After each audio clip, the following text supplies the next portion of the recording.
The Rise of Kylo Ren by Charles Soule. We are quickly introduced to the Knights of Ren and their leader, the aptly named Ren. We learn that they call the dark side the Shadow, and not being Jedi or Sith, they follow the philosophy of the Ren, which states it doesn't worry about the right or wrong of things. The Ren just is. It lives and it consumes. We are then transported to events of The Last Jedi with Ben Solo waking up to a burning Jedi temple. Before he can leave, Vo, Hennix, and Tai, three returning Jedis from an off-world mission, stop him and wants to know what happened and why the temple is burning and where is Luke Skywalker. Ben doesn't want to fight them and just wants to leave, but they don't give him a choice and he uses the Force to dispatch of them pretty quickly before making it to his ship, which is a great redesign of the Millennium Falcon and for me is one of the coolest looking ships in new canon. With Hennix injured, Vo and Tai go after Kylo, but they know there's nothing they can do as he's one of the best pilots around and he damages their ship so they cannot follow him.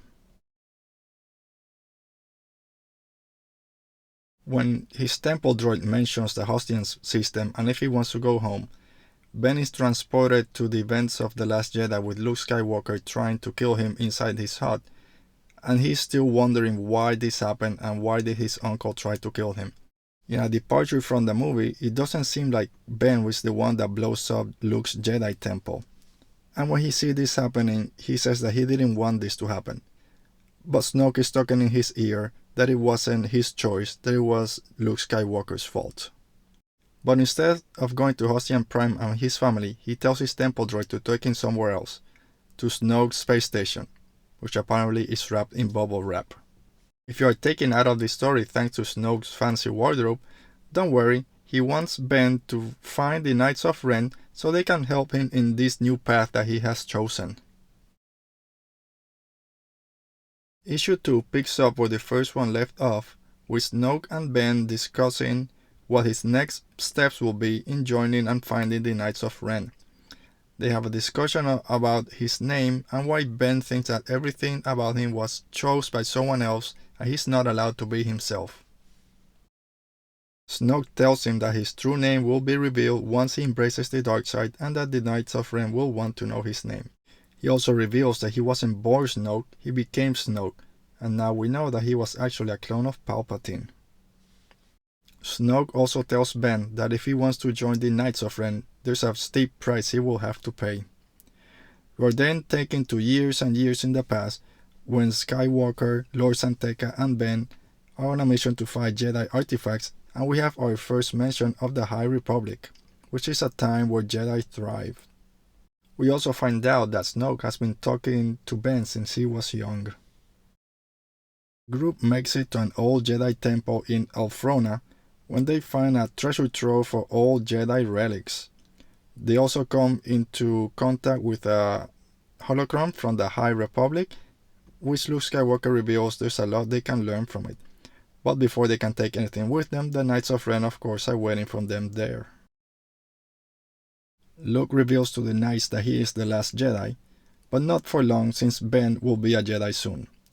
That didn't really go as planned, Luke. Sorry.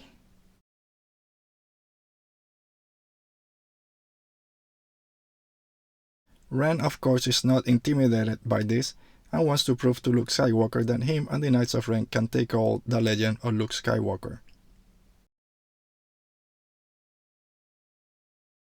It seems that before becoming a hermit on Ahch-To, Luke was ready to fight as he ignites his lightsaber pretty quickly and is ready to throw down with the Knights, which he does, and uses one of Yoda's line, "For my ally is the Force," and a powerful ally it is. As Luke is quickly dispatching of the Knights of Ren, he tells them that they use the dark side as a hammer, but that the light side is a blade. As Ren decides to leave to avoid any casualties, he tells Luke Skywalker that Ben Solo has been touched by the Shadow, and foresees his falling into the dark side. Oh my goodness, look at those blue eyes! Ooh. Okay, I'm good. I'm good. Ben returns to Elfrona in search for clues to the Knights of Ren, and puts on Ren's old mask, and they communicate through the Force, and he tells them where to find him.